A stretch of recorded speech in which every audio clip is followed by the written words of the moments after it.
Salam sejahtera dan selamat pagi diucapkan kepada semua pelajar tingkatan 5 SMK Limbanak. Pada hari ini saya akan membincangkan soalan peperiksaan percubaan matematik yang telah pun kamu lalui pada hari itu. Untuk itu, Cikgu harap kamu boleh keluarkan kertas peperiksaan percubaan berkenaan dan sama-sama kita lihat soalan-soalan ini dan Cikgu harap kamu akan berikan perhatian semasa perbincangan ini dilangsungkan. Baik, untuk itu sama-sama kita perhatikan dahulu soalan yang pertama. Untuk soalan pertama ini penyelesaian menggunakan kaedah matriks tidak dibenarkan untuk soalan ini. Kita tidak boleh menggunakan kaedah matriks untuk selesaikanlah. Mari kita sama-sama lihat kandungan soalan ini, yaitu risit yang tidak lengkap di bawah menunjukkan jumlah bayaran Hairil di sebuah kopitiam. Harga secawan teh adalah RM1 lebih daripada harga sebiji donat. Berapakah harga bagi secawan kopi dan sebiji donat? Jadi inilah risit yang dinyatakan tadi itu. Jadi bagaimanakah cara untuk mencari harga bagi secawan kopi dan juga harga sebiji donat? Baik, pertama sekali kita kena konsepnya di sini adalah kita kena bentukkan dua persamaan dan seterusnya kita selesaikannya secara serentak. Kita tidak dibenarkan menggunakan kaedah matriks. Please bear in mind, kita hanya boleh menggunakan kaedah penyelesaian persamaan ini secara serentak lah. Baik. Pertama sekali, apa yang kita perlu buat ialah kita kena andaikan bahawa X adalah harga bagi secawan teh dan juga Y adalah harga bagi sebiji donat. Di sini ada dua sahaja pembeli ubah yang terlibat. Kita kenal pasti apakah pembeli ubah tersebutlah sebelum kita menjawab soalannya. Jadi di sini X dan Y kita sudah nyatakan. Kemudian apa yang kita perlu buat? Coba kita perhatikan pernyataan ini. Yaitu harga secawan teh adalah RM1 lebih daripada harga sebiji donat. Jadi di sini kalau harga secawan teh itu adalah X, jadi kita dapat buat satu ungkapan di mana X adalah sama dengan Y tambah 1, di mana Y-nya adalah lebih seringgit daripada harga sebiji donat. Ini adalah persamaan yang pertama kita dapat bentukkan. Seterusnya, kita coba perhatikan di bawah sini. Dalam risit ini dia ada nyatakan 2 cawan teh sama dengan RMXX dan 4 biji donat pula sekian-sekian harga dia yang kita tidak ketahui. Namun apa yang kita ketahui di sini adalah jumlah bagi kedua-dua ini adalah RM6.80. Ini akan membantu kita untuk membentuk persamaan yang kedua, yaitu kalau kita wakilkan di dalam X dan Y, maka kita akan dapat 2X tambah 4Y sama dengan RM6.80, yaitu 2X mewakili 2 cawan teh, 4Y ini mewakili 4 biji donat. Jumlah kedua-dua ini akan kita dapat RM6.80. Inilah dua persamaan yang telah kita perolehi. Jadi apa yang perlu kita buat di sini? Kita namakan ini sebagai persamaan pertama dan yang ini sebagai persamaan yang kedua. Jadi kita pilih dahulu mana satu persamaan yang lebih ringkas.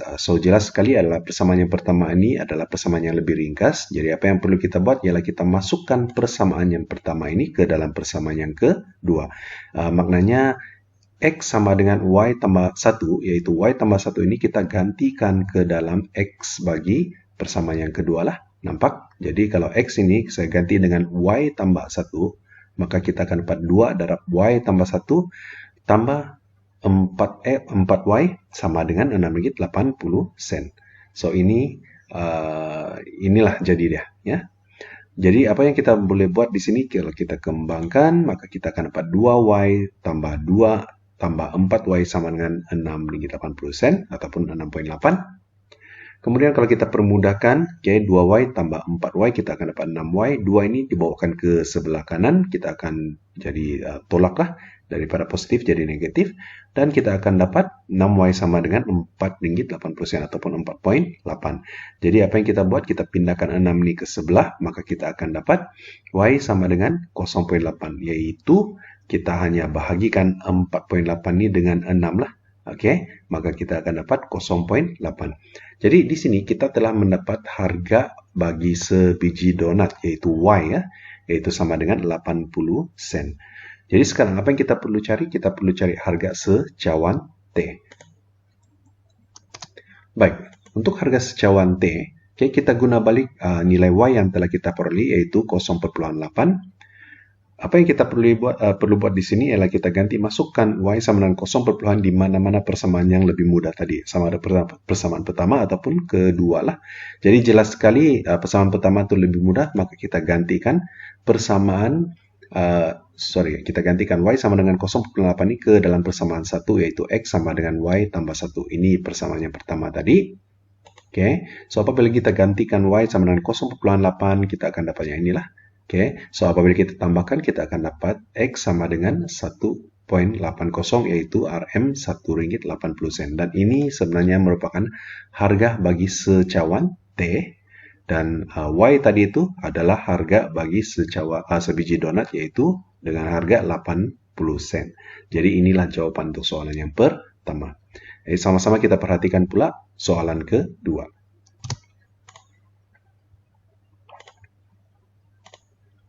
Baik, untuk soalan yang kedua, coba kita perhatikan. Pada tata kartes di ruang jawaban, lorengkan rantau yang memuaskan ketiga-tiga ketaksamaan linear serentak berikut, yaitu X tambah Y lebih kecil atau sama dengan 4, kemudian X lebih kecil daripada Y, dan juga X lebih besar atau sama dengan 1. Dan di sini soalan dia telah pun berikan kita, di manakah garis lurus bagi X tambah Y atau lebih kecil atau sama dengan 4, yaitu di sebelah sinilah. Jadi apa yang kita kena buat? Kita kena tentukan di manakah garis lurus bagi kedua-dua ketaksamaan ini berada. Jadi untuk mencari garis lurus kedua-dua ketaksamaan ini, kita tengok dahulu yang ini, yaitu X lebih kecil daripada Y. Yang ini kita kena perihalkan, yaitu X sama dengan Y lah. Jadi di manakah garis lurus X sama dengan Y ini berada? Baik, satu perkara sebelum kita lakarkan garis lurus itu, ingat, untuk lebih kecil ataupun lebih besar, garis lurus yang kita kena gunakan ini, ataupun lukiskan ini adalah yang berputus-putus. Manakala kalau lebih kecil atau sama dengan, dan juga lebih besar atau sama dengan, kita guna garisan tebal.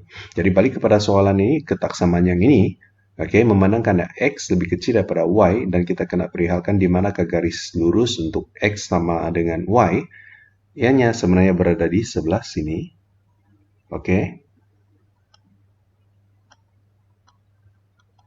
Dia naik sahaja secara terus.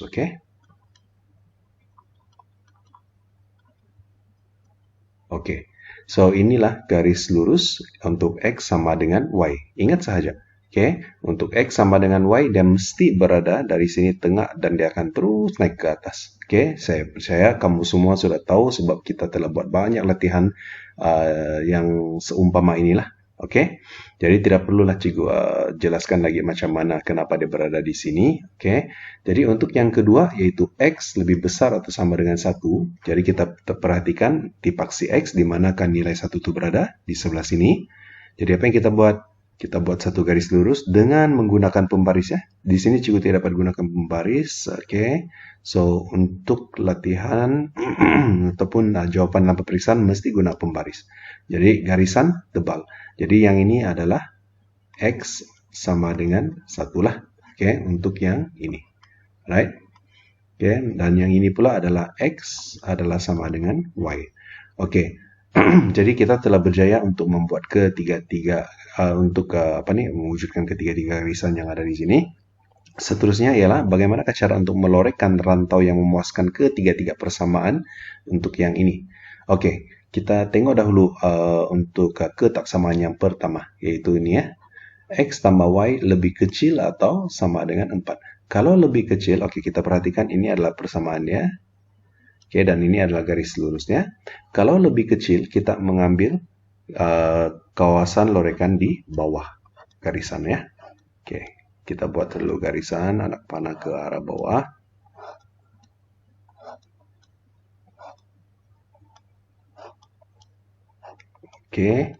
Kemudian untuk yang kedua, yaitu X lebih kecil daripada Y, lebih kecil di bawah. Dan untuk ini persamaan yang kita kena tengok ini adalah garis lurus y, x sama dengan y. Oke, lebih kecil, dia berada di bawah. So, kita buat lagi garisan.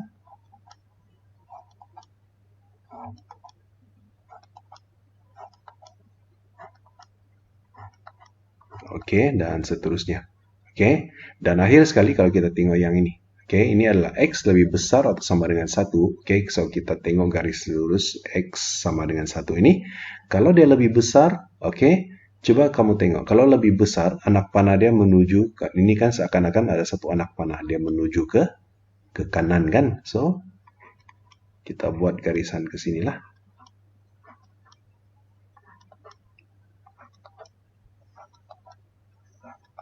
Oke. Selepas kita membuat garisan-garisan ini, kita kena cari di manakah kawasan yang mana ketiga-tiga garisan ini bertumpu ataupun ketiga-tiga anak panah mereka ini bertindih.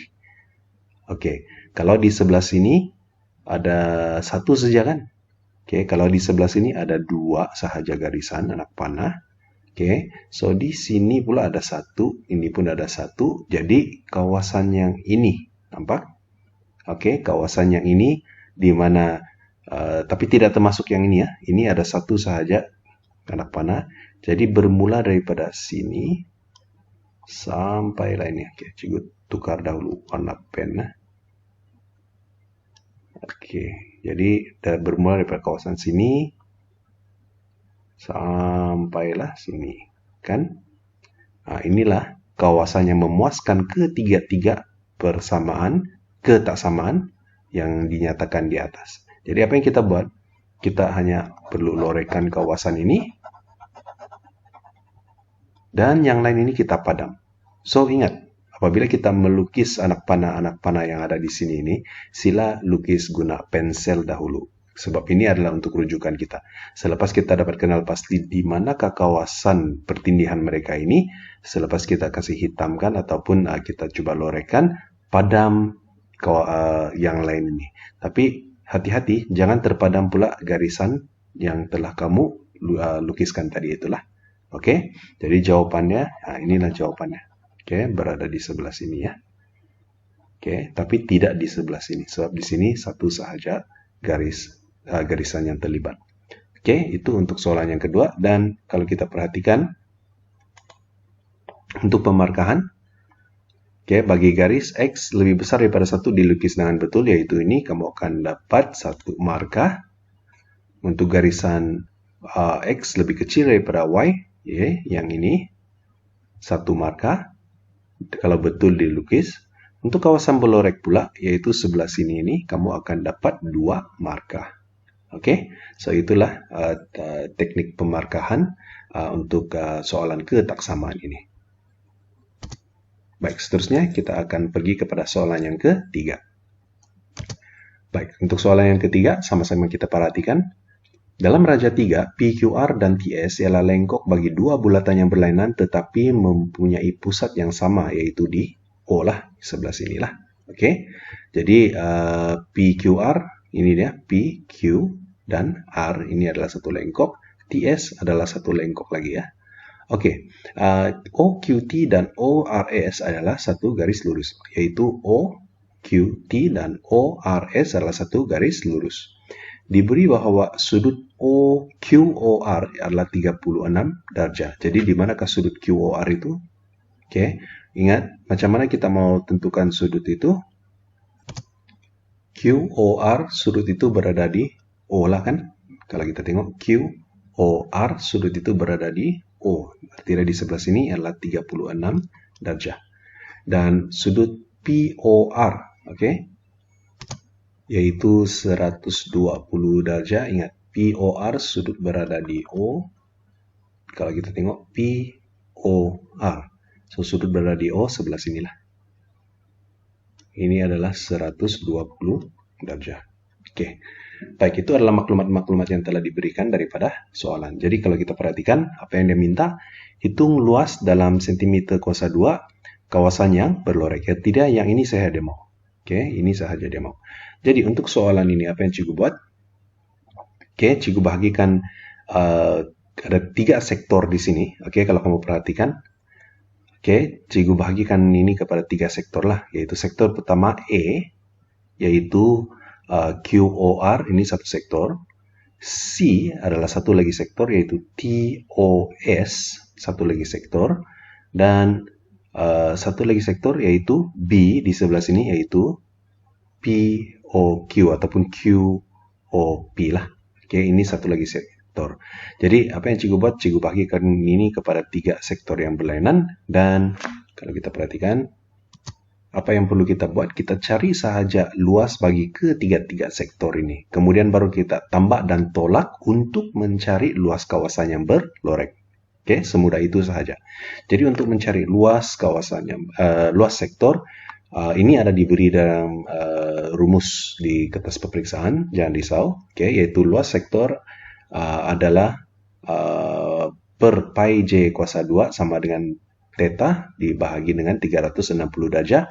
Dan di sini kalau kita pindahkan yang ini ke sebelah, maka kita akan dapat luas sektor adalah sama juga dengan theta per 360 darab pi r kuasa 2 ataupun pi j kuasa 2 lah, sama sahaja. Oke. So ini adalah rumus untuk luas sektor. Dalam rumus formula yang diberikan dalam kertas peperiksaan nanti dalam keadaan beginilah. So untuk mencari luas sektor, kamu kena pindahkan yang ini ke sebelah, barulah kamu boleh dapat rumus yang ini. Jadi sama-sama kita cari apakah luas sektor bagi E dahulu. Coba kita perhatikan. Jadi luas sektor untuk E, kita tahu kita perlu ada dia punya theta lah. Oke, kalau untuk sektor E yang inilah kan. Jadi apakah sudut bagi E 36 darjah yang ini. So kita gantikan sahaja 36 darjah itu ke sini, maka kita akan dapat 36 per 360 darab dengan pi. Oke. R ataupun J dia kita sudah tahu 14 cm, yaitu kita dapat dari mana? Dari sini. Oke, 14. So ini panjang di sini dengan panjang di sini adalah sama 14. Jadi darab dengan 14 kuasa 2. Jadi kalau kita keluarkan kalkulator 36 per 360, kemudian kita darabkan dengan pi. Oke, pi cikgu pilih yang ini. Oke. Kemudian didarab lagi dengan 14 kuasa 2. Baik, pi ini memandangkan soalan ini dia tidak berikan satu syarat yang mana pi itu mesti guna 22/7, maka cikgu gunakan pi yang ada di sinilah. Kan? Oke, so jawabannya adalah sama juga. Oke, yang ini 61,575. Cikgu ambil 4 titik perpuluhan hingga 5 titik perpuluhan lah. Oke. 61,5752.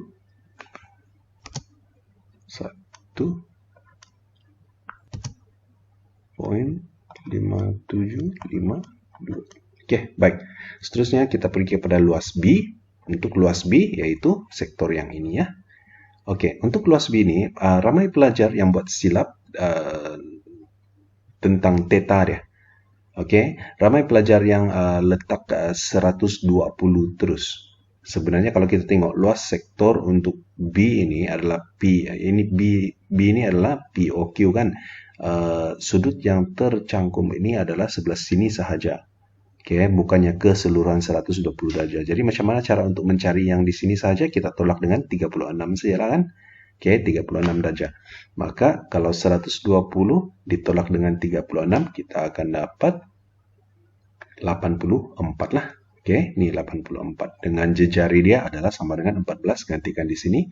Dan kalau kita kira dalam kalkulator, oke, ini dia. Kita akan dapat 143,6755. Oke, kemudian kita teruskan dengan luas C. Oke, untuk luas C sama juga kita perlu gunakan rumus ini. So untuk C kita masih lagi share dengan sudut 36 derajat ini sebab dia berada di sini. Untuk luas C ini ya, yang sektor besar ini. Oke, so kita bagikan dengan 360 derajat dan darab dengan pi r ataupun jejari dia bernilai 14 campur dengan 7 lah. So kita akan dapat 21. Maka dia akan jadi ini dia. 36 per 360 darjah darab pi darab 21 kuasa 2. Maka kalau kira dalam kalkulator, kita akan dapat 138.544. Baik, kalau mau perhatikan, cikgu selalu untuk jawapan, belum lagi jawapan akhir, cikgu biasanya ambil 4 titik perpuluhan lah. Oke, semua ini. Dan apabila kita sudah tambah dan tolak nanti, kita bundarkan dia kepada 2 titik perpuluhan sahaja. Ya. So, apa yang kita buat sekarang nih untuk mencari luas kawasan belorek? Oke, kita ambil luas C. Kalau perhatikan, ini luas C. Tolak dengan luas E. Nah, ini dia, kita kena tolakkan. Kemudian kita tambah dengan luas B. Oke, luas B. Maka kita akan dapat jawaban untuk luas kawasan belorek. Jadi, kalau kita kira guna kalkulator, jawaban akhirnya adalah ini dia. Yaitu 220.6445. So, untuk bundarkan dia kepada 2 titik perpuluhan, jadi jawaban akhir cikgu ambil 220.64 saja. Yang inilah. Jadi di sini hari itu ada beberapa pelajar jumpa dengan cikgu, jawaban dalam skema tidak sama. Jawaban dalam skema itu sebenarnya dia menggunakan 22/7. So kalau dia ada nyatakan dalam soalan ini gunakan pi sama dengan 22/7, maka kita gunakan yang itu, nilai yang itulah. Kalau dalam contoh ini tidak ada, cikgu gunakan dalam kalkulator punya pi lah untuk dapatkan jawaban. Tapi ingat, biasanya soalan ini dia akan didatangi dengan rujukan lah. Pi itu kamu kena gunakan apa nilai dia, ataupun mungkin dia akan bagi tahu kekalkan sebutan dalam pi. So, pi itu tidak perlu dibuka lah. So untuk soalan ini, inilah jawabannya. Baik, kita teruskan dengan soalan yang keempat. Baik, untuk soalan 4, coba kita perhatikan. Raja 4 menunjukkan sebuah prisma pepejal dengan sebahagian dalam bentuk separuh silinder dikeluarkan dari satu hujungnya. Trapezium EFGH ialah keratan rentas seragam prisma itu. Jadi hitung isi padu dalam sentimeter padu pepejal yang tinggal. Jadi apa yang kita kena buat ini, kita kena ambil isi padu trapezium ini ditolak dengan isi padu yang belorek inilah. So sama-sama kita perhatikan bagaimana cara dia. Untuk mencari isi padu yang tinggal itu, of course kita kena cari dahulu isi padu trapezium ini kan. Jadi apa yang kita buat? Kita cari dahulu isi padu trapezium tersebut, yaitu isi padu bongkar trapezium adalah sama dengan luas tapak darab dengan tinggi. Jadi apa yang cikgu buat di sini? Cikgu, kalau kamu perhatikan ini adalah satu trapezium kan. Jadi cara untuk mencari isi padu dia, coba perhatikan. Cikgu buatkan dalam keadaan begini. So untuk FI 10, dan GH adalah 6. Tinggi FG sini adalah 7. Maaf, cikgu tu dapat tulis. Dan kalau kita masukkan, ini adalah luas tapak dia lah ya. Kalau kita masukkan dalam formula ini, kita akan dapat, yaitu 1/2 darab 6, 10 tambah 6, darab dengan 7, yaitu tinggi dari sebelah sini, FG, ini ya. Dan darab dengan 5. Nah, 5 itu datangnya dari mana? 5 itu adalah tinggi. Kalau kita perhatikan, nampak nih, tinggi ya. So kita darabkan dengan 5, dan akhir sekali kita akan dapat isi padu bongkar trapezium ini sama dengan 280. Baik, bagaimana pula dengan isi padu yang ini? Separuh ataupun separuh silinder ini.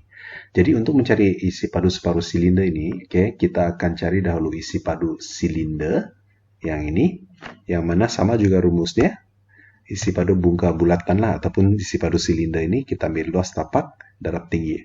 Kalau kamu perhatikan, untuk mencari isi padu ini, biasanya cikgu akan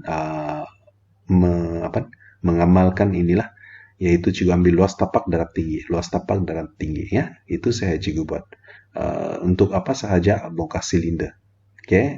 Untuk apa sahaja bongkar kalau kita mencari isi padu dia. Jadi luas tapak untuk bulatan, kita anggap ini sebagai bulatan, yaitu pi r kuasa 2 darab dengan dia punya tinggi dia, yaitu 5 kan, 5 cm. Nih, nampak? Itu ialah tinggi dia. Jadi apa yang kita buat? Luas tapak dia pi r kuasa 2. R dia adalah R adalah jejari ya. Kalau kita tengok 7 di sini ini sebenarnya adalah diameter dia. So jejari dia adalah 3.5 lah.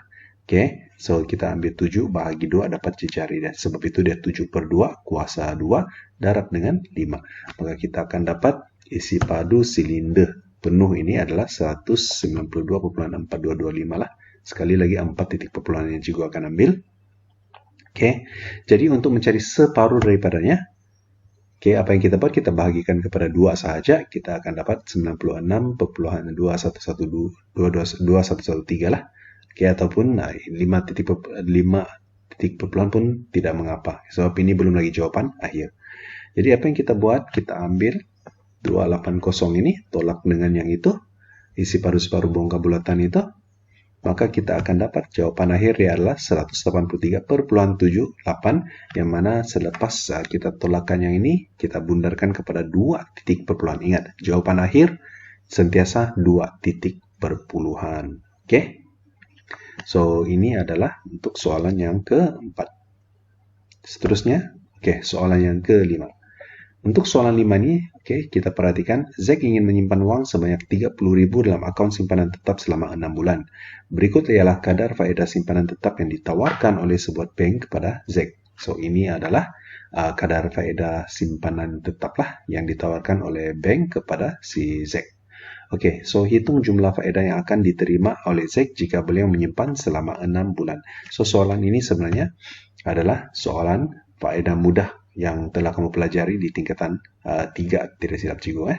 Oke, so untuk faedah mudah yaitu I adalah sama dengan PRT, apakah dia yaitu P? P ialah principal, oke, ataupun uang yang ingin disimpan oleh si Zack itulah. Oke, berapa jumlah duit yang dia ingin simpan. Kemudian R ialah dia punya, of course, dia punya kadar faedah, dan T itu adalah dia punya T dalam tahun. Oke, dalam tahun. Ingat dia dalam tahun. Baik, so apa yang kita buat daripada soalan ini? Cikgu dapat simpulkan dia beginilah. P adalah 30.000, R adalah 3,75%. Cek di mana dia. Dia cakap dia mau simpan 6 bulan. Nih. So, 6 bulan kita perhatikan yang di sinilah. 6 bulan yaitu kadarnya adalah 3,75. Oke, yang bersama dengan 0,0375 lah. Ingat, kena bahagi dengan 100 sebab 3,75%. Oke, kena bahagi 100. Dan T pula adalah dalam tahun. Baik, kenapa cikgu tulis dalam 6 per 12 di sini? Oke, sebab kalau dia nyatakan dalam tahun, sedangkan si Zack ini dia hanya ingin simpan 6 bulan. Jadi apa yang kita buat? Kalau kurang dari setahun, oke, ingatlah, kalau kurang dari setahun, apa yang kita perlu buat? Kita perlu perkandan dengan 12, yaitu setahun ada 12 bulan. So, kita akan dapat pecahan dalam nilai pecahan bulan lah, dalam nilai pecahan tahunan lah. Oke, baik. So, apa yang kita buat? Kita coba selesaikan dalam kalkulator, dan akhir sekali kita akan perolehi jawabannya adalah Rp562.50. So, ini adalah jawaban untuk soalan yang ke-5. Sangat mudah ya. So, yang penting kamu perlu ingat di sini ialah ada 2 perkara yang apabila cikgu buat semakan, yang pelajar buat silap, diambil terus 3,75 untuk darab, yang mana itu adalah salah. Oke, kamu kena bahagi dengan 100 sebab ianya adalah peratus, 3,75%. Yang kedua ialah tahun. Oke, ada pelajar yang ambil terus 6. Kalau kamu ambil terus 6, artinya 6 tahun tuh dia mau simpan. Salah. Jadi dia mau simpan 6 bulan, so bahagikan dengan 12 lah. Oke, jangan lupa yang dua-dua inilah. Oke, itu kelemahan pelajar apabila cikgu buat semakan di kertas kamu itu hari itu. Oke, seterusnya soalan ke-6. Oke, Raja 6 menunjukkan satu set kad berlabel dengan huruf di dalam kotak E dan satu set kad berlabel dengan nomor di dalam kotak B. Sekeping kad dipilih secara rawak daripada setiap kotak itu. Oke, so yang pertama sekali apa yang dia minta, dia suruh senaraikan ruang sampel. So, cikgu pecahkan dia kepada begini. Oke, apakah ruang sampel dia? Oke, dia ambil satu huruf dari kotak E dan satu huruf dari kotak B. So, apa kesudahan yang boleh jadi? Satu dengan satu saja nih. So, dia boleh jadi L ganding dengan 2, dia boleh jadi L ganding dengan 4, L ganding dengan 6, kemudian apa lagi? I ganding dengan 2, I ganding dengan 4, dengan 6 kan? Oke, dan begitu juga dengan T lah. T 2, lepas itu T boleh ganding dengan 4, T boleh ganding dengan 6. Dan akhir sekali S 2, S 4, S 6 kan? So, itu adalah ke semua kesudahan yang mungkin. Oke, jadi apa yang kita mau isi di ruang sampel ini? Itulah kesudahan-kesudahan yang mungkin apabila kita keluarkan satu cut dari setiap kotak ini. Oke, jadi inilah jawabannya. Oke, L2, L4, L6, I2, I4, I6, T2, T4, T6, dan akhir sekali S2, S4, dan S6. Oke, 1 markah. Kemudian soalan yang ke B. Oke, senaraikan semua kesudahan peristiwa dan cari keberangkalian bahwa sekeping cut dilabel dengan huruf S atau cut yang satu lagi dilabel dengan huruf gandaan 4. Oke, ini cikgu mau highlight di sini adalah hubungan dia di sini. Dia guna atau. Ini kamu kena tengok. Kalau atau arti dia salah satu sahaja pun kita anggap lulus. Salah satu sahaja pun kita anggap betul lah. Oke, so sama ada apakah daripada ruang sampel di sini? Oke, coba perhatikan mana satu yang sekeping cut dilabel dengan huruf S atau mana-mana cut yang itu dilabel dengan nomor gandaan 4. Jadi yang untuk huruf S ada 1, 2, 3 atau cut yang satu lagi dilabel dengan gandaan 4. Mana satu gandaan 4? Yang ini, dan yang ini kan. So, apa jadi deh? Kesudahannya, inilah. Oke, ini adalah dia punya kesudahan. Oke, jadi untuk soalan B, ini adalah kesudahannya. Tapi di sini dia suruh cari lagi dia punya kebarangkalian. Oke, untuk cari kebarangkalian sangat mudah. Oke, untuk cari kebarangkalian kita ambil saja bilangan yang ada di sini dibahagi dengan bilangan yang mungkin, kesudahan yang mungkin berlaku itu. Oke, so bilangan di sini bahagi dengan bilangan ataupun bilangan dalam ruang sampel lah. Oke, jadi bilangan kesudahan ada 1, 2, 3, 4, 5, 6, 6 lah di sini. Bilangan ruang sampel 1, 2, 3, 4, 5, 6, 7, 8, 9, 10, 11, 12. Jadi kita akan dapat 6 per 12, yaitu kalau kita permudahkan sama dengan 1 per 2. Dalam skema jawaban yang cikgu berikan kepada kamu hari itu, dia tulis 6 per 12 kan. Sebenarnya boleh diringkaskan kepada 1 per 2 lah. So, beri perhatian kepada yang itu. Seterusnya, tadi soalan B bagian 1 ya. Sekarang kita kepada B bagian 2. Sekeping cut dilabel dengan huruf L dan cut yang satu lagi dilabel dengan nomor perdana. Sama juga, dia suruh cari kebarangkalian. Tapi kita kena senaraikan dahulu kesudahan dia. Di sini, kalau perhatikan pula apakah hubungan yang diberikan, yaitu dan. Dan. Kalau dan, dua-dua tu mesti ada. So manakah cut yang ada di sini di ruang sampel ini, dia ada huruf label huruf L.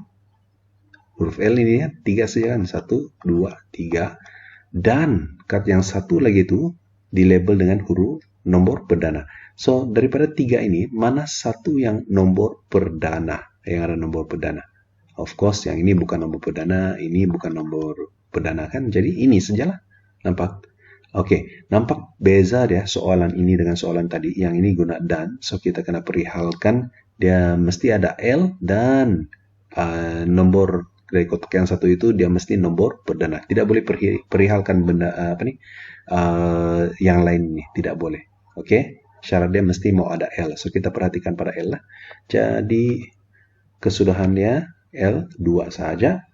Jadi untuk mencari kebarangkaliannya, bilangan kesudahan bahagi dengan bilangan dalam ruang sampel, yaitu 1 per 12 lah. Nampak?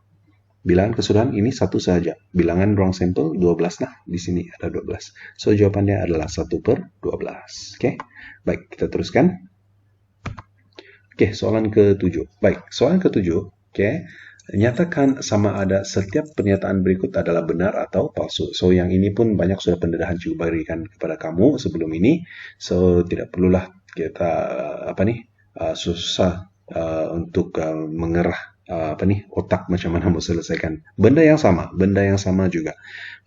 Jadi pertama sekali kita tengok, yang pertama 36 ialah nomor kuasa 2 sempurna, dan apakah maksud dia dan ini? Dua-dua ini mesti betul. ataupun dua-dua ini mesti salah baru kita boleh bagi satu andaian kan. So kalau dua-dua ini betul maka dia betul lah. Kalau dua-dua ini salah barulah dia salah. Oke. Oke, macam mana pula kalau salah satu betul, salah satu salah. Oke, ingat kalau dan salah satu betul pun dia tetap palsu. Salah. Oke. Jadi 30 ialah nomor kuasa 2 sempurna. Betul ke tidak? Ialah 36 adalah sebenarnya adalah 6 darab 6 kan dapat 36. So ini adalah nomor kuasa 2 sempurna. Dan adakah 8 kuasa 2 sama dengan 16? Tidak. So satu betul, satu salah. Oke, kalau dengan menggunakan hubungan dan, kalau satu betul, satu salah ini dia adalah tetap palsu. Oke, dia mesti dua-dua benar, dua-dua betul. Sorry, dia mesti dua-dua betul barulah benar. Oke, untuk yang kedua, 23 atau 32. Nah, di sini hubungannya adalah atau. So, salah satu sahaja benar pun memang benar sudah ya. Oke, coba kita perhatikan. 23 atau 32 ialah nombor perdana. Adakah 23 ini nombor perdana? Yes. Adakah 32 ini nombor perdana? Bukan. So, salah satu sahaja betul, maka dia adalah benar. Begitu saja. Ya. Oke, baik. Untuk soalan B, tuliskan kesimpulan untuk melengkapkan hujah berikut. Baik, untuk soalan B ini, cikgu pernah beritahu kepada kamu hanya perlu rujuk kepada yang ini saja. Hujah deduktif nih. Ada 3 saja bentuk dia kan. Dan kamu boleh tengoklah, cikgu sudah pernah bagi tahu juga sebelum ini. Mana satu, kamu tengoklah mana satu bentuk yang sepadan, supaya kamu boleh ramalkan dia punya kesimpulan. Dan jelas sekali untuk soalan B ini, kalau kita tengok, jika M lebih besar daripada sifar, maka M ialah nomor positif. So di sini, kita tengok dulu premis yang kedua. 5 lebih besar daripada sifar. So apakah kesimpulannya? So kita tengok di sini, jika M lebih besar daripada sifar, maka M ialah positif. Kalau ada perkataan jika, sudah tentu antara bentuk 2 dan bentuk 3 lah kan. Sebab yang ini tidak bentuk tidak jika. Jadi sama ada bentuk 2 ataupun bentuk 3. Lepas itu dibagi tahu 5 lebih besar daripada sifar. Di sini dia sudah kasih satu indikator. Jadi sebenarnya saya sudah tunjukkan di sini ini P adalah benar. Nampak? So ini adalah bentuk 2. Kalau bukan Q adalah benar, contoh dia akan bagi tahu 5 kecil daripada sifar. Contoh dia begitu. So itu adalah bercanggah dengan apa yang ada di premis di sini. So untuk yang ini 5 lebih besar daripada sifar. So ternyata sekali dari sini, jadi kesimpulannya bolehlah kita simpulkan bahwa 5 ialah nomor positif. Nampak? Q adalah benar. So Q adalah benar lah. Ini dia punya benar. Nih, nampak? Baik. Seterusnya soalan C. Buat satu kesimpulan umum secara aruhan bagi urutan nomor yang ini yang mengikut pola berikut. So yang ini cikgu sudah bagi tahu macam mana cara untuk jawab, tekniknya. Mula-mula sekali untuk cari kesimpulan, jangan kita tengok yang di sini, ini kita padam. Janganlah kamu tulis begini dalam peperiksaan kan. Kemudian ini apa yang ada di depan ini sentiasa kamu jangan tengok ya. Yang kamu perlu tengok di belakang sini. Ini tidak penting. So di belakang sini tentukan mana satu nomor yang meningkat secara bertertib ataupun secara satu-satu lah dia meningkat. So di sini nampak 1, 2, kemudian 3, kemudian 4 kan. Jadi yang meningkat secara tetap ini kan. Di sini kita tulis dia sebagai N. Nampak ini dia meningkat ya. Dan kurungan kan kita salin balik kuasa 2. Nampak ada kuasa 2 semua nih. So, apa yang tetap di sini? Ini belakang ditetapkan. So, kita tolak dengan 5 lah. Itu saja kesimpulan dia tuh. Dan jangan lupa, selepas kamu tulis kesimpulan dia ini, mesti kamu beritahu bahwa N mesti sama dengan, coba kamu perhatikan di sini. N kamu sudah bagi tahu adalah 1, 2, 3, 4 kan. So, N sama dengan 1, 2, 3, dan 4 lah. Inilah jawaban akhirnya. Baik, kita teruskan. Untuk soalan ke-8. Raja 8 menunjukkan Habib sedang memukul bola di padang golf ketinggian H dalam meter. bola itu pada T saat selepas dipukul adalah ini. Oke. Saya difahamkan soalan ini mungkin ada ralat sebelum ini, oke, dengan berbanding dengan skema jawaban, tapi cikgu sudah kaji, maka inilah dia punya jawaban sebenarnya. Oke, yaitu H sama dengan negatif 2T kuasa 2 tambah 13T tambah 32. Jadi apa yang diminta ialah cari massa bola itu mencapai ketinggian 8 meter. Tidak apabila dia pukul bola ini, bilakah massa dia sampai 8 meter. Oke, jadi apa yang kita buat? Kita kena guna rumus ini. Oke, yaitu H sama dengan negatif T kuasa 2 tambah 13T tambah 32. Oke, apa yang kita ada lagi maklumat daripada soalan ini ialah dia bagi tahu bahwa H ini adalah ketinggiannya adalah 8 meter kan. So kalau kita gantikan H ini dengan 8, oke, maka nanti kita selesaikan kita akan dapat nilai T di sini kan. Oke, so kita coba permudahkan dahulu. Oke, ya 8 ini kita pindahkan ke sebelah, maka kita akan dapat 0 sama dengan negatif 2T kuasa 2 tambah 13T tambah 24. Oke, maka T kita akan dapat 8 negatif 33/2. So macam mana kita boleh dapat yang ini? Oke, kita boleh guna kalkulator saja kan. Oke, di sini kita isi, oke, kita tekan mod, kita pilih equation sama equation lah 5 sebab ini persamaannya. Oke, kemudian kita pilih mana yang sama. Ada kuasa 2 kan? Kuasa 2 ini adalah nomor 3. Oke. So, dia punya E ialah negatif 2. Tekan sama dengan B dia adalah 13. Tekan sama dengan, dan C dia adalah 24, tekan sama dengan, kemudian tekan lagi sama dengan, maka kita akan dapat T sama dengan 8, dan satu lagi T sama dengan negatif 3/2. Oke, baik. So, mana satu jawaban yang kita akan pilih untuk T? Sudah tentu kita tahu bahwa massa mustahil dapat negatif, oke, massa mustahil dalam nilai negatif, maka T adalah sama dengan 8 lah, oke, yaitu saat ke 8. Saya ingat saat kan ya, ialah dia tidak bagi ini kan. Oke, so T ialah saat seconds. Oke, so pada saat ke-8 dia akan mencapai tinggi yang maksimum. Oke, kita teruskan. Oke, soalan ke-9. Ahmad mempunyai polisi insurans perubatan utama dengan peruntukan deductible. Oke, deductible lah, sebanyak 800 dan fasal penyertaan peratus co-insurance 70/30 dalam polisinya. Hitung bayaran yang ditanggung oleh Ahmad jika kos perubatan yang dilindungi polisinya berjumlah 25.000. Baik, untuk soalan ini, apabila cikgu membuat menyemak kamu punya kertas hari itu, ramai yang tinggalkan, ramai yang tidak buat. Tapi sebenarnya soalan ini sangat-sangat mudah. Oke, kalau keluar dalam SPM nanti, tolonglah jangan tinggalkannya. Kita sama-sama tengok. Pertama sekali, apa yang kamu kena paham di sini, apakah dia co-insurance lah, kalau kita perhatikan. Oke, ini juga ambil daripada buku teks. Oke, dalam kontrak insurans kesehatan, co-insurance ditetapkan dalam fasal penyertaan peratusan. Oke, khasnya bagi polisi insurans perubatan utama. Oke, dalam pasal ini pemegang polisi dikehendaki menanggung sebahagian daripada kos perubatan yang dilindungi kontrak mengikut satu kadar yang dipersetujui selepas mengambil kira peruntukan deductible sekiranya ada. Oke, sebagai contoh ya, penyertaan peratusan co-insurance 80/20. Apa maksudnya? Oke, syarikat insurans menanggung 80% daripada kos perubatan, manakala 20% itu lagi ditanggung oleh pemegang polisi. Itulah dia co-insurance. Di bawah ini sahaja yang perlu kamu paham. Contoh dia nih. Nampak? So, 80/20. 80 ini ditanggung oleh syarikat insurance, 20 ditanggung oleh sendiri. Oke? Baik, di sini cikgu ambil satu contoh daripada buku teks supaya kamu paham. Coba perhatikan, Puan Chen mempunyai polisi insurans perubatan utama dengan peruntukan deductible sebanyak 500. Dan fasal penyertaan peratusan co-insurance dia itu adalah 75/25. Artinya 75 ini ditanggung oleh syarikat insurans dan 25% ini ditanggung oleh Puan Chen lah.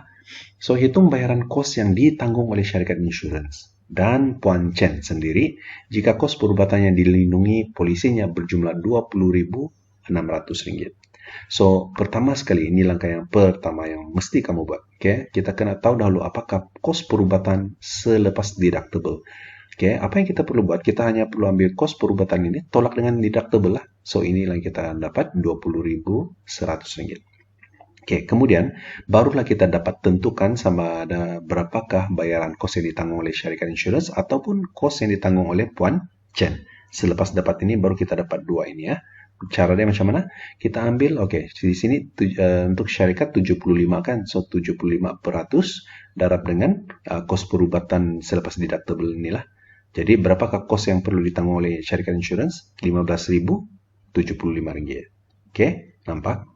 Oke, baik. Untuk bayaran kos yang ditanggung oleh Puan Chen ada sedikit perbezaan daripada perbezaan dari segi kiraan lah daripada syarikat insurance. Apa beza dia?